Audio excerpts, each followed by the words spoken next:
My dear brothers and sisters, it's another wonderful day again that the Lord has actually enabled us to be here, and we thank Him for our sight here. We've just concluded our sacrament meeting today, and our services are all done, that people have just gone home to be with their families. And today there is something very shocking, which I ended up thought about.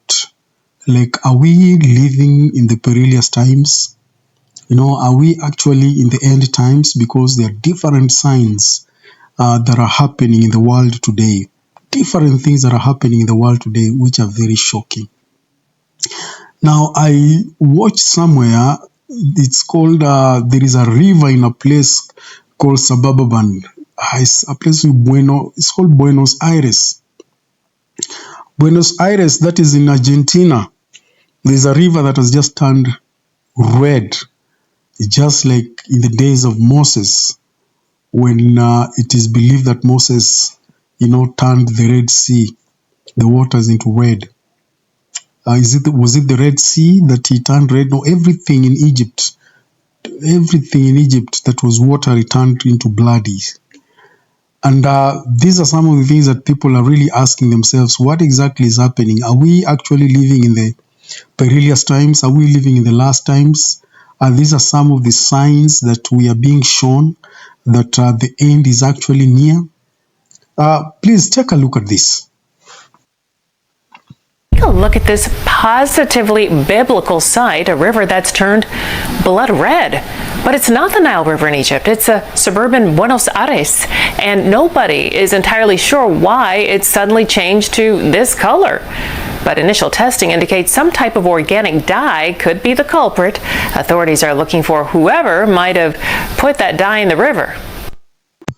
That is so crazy. That is so crazy, because a river that is flowing, you cannot purport to have placed dye on that river, and yet the river is flowing. Definitely the dye will end. And the fact that it is actually drawing attention like this, that one shows that actually something is happening. Something is actually happening. And I tried digging deeper over what exactly people are saying, and I came across one of the clips whereby somebody was saying that even those who are closer to the river, okay, they could smell iron. They could smell iron. They could smell something that is somehow kind of bloody or something.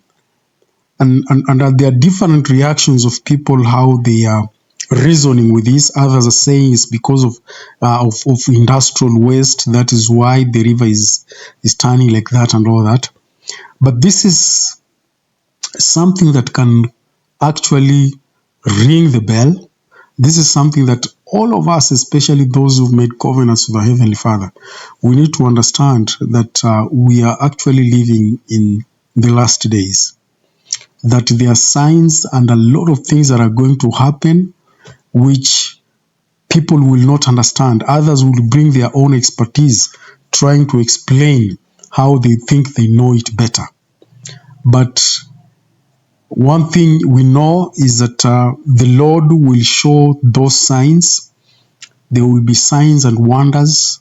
There will be sicknesses that cannot even be treated. There will be actually a lot of things happening in this planet.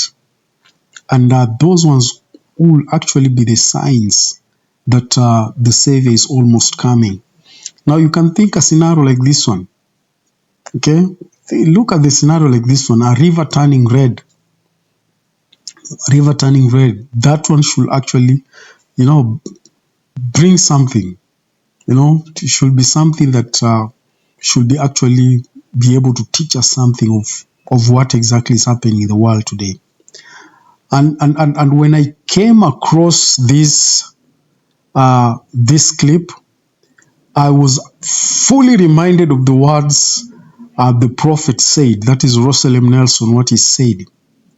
And he counseled the saints during the general conference, and he said that in the coming years, it will be very difficult for people to feel the Spirit because of what will be happening.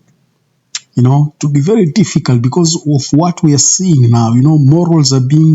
People are losing morals. A lot of things are happening outside here. When you just go to the internet, it is so loud. There is no voice that can lead you to Christ.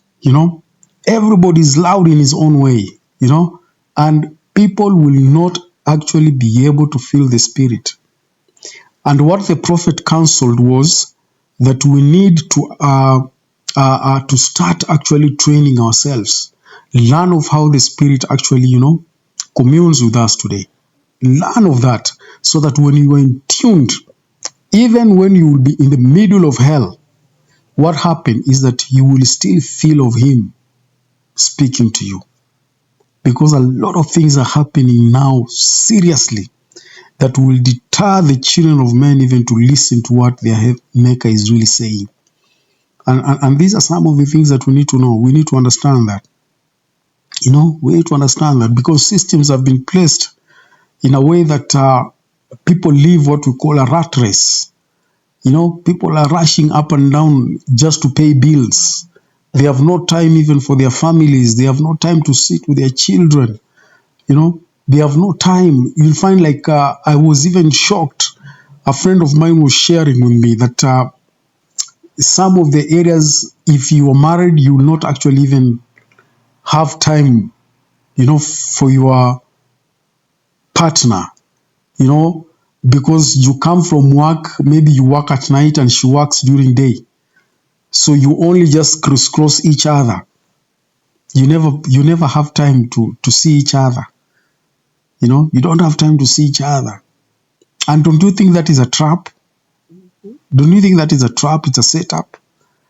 And that is why we are being taught the principles of self-reliance, that we need to be self-reliant.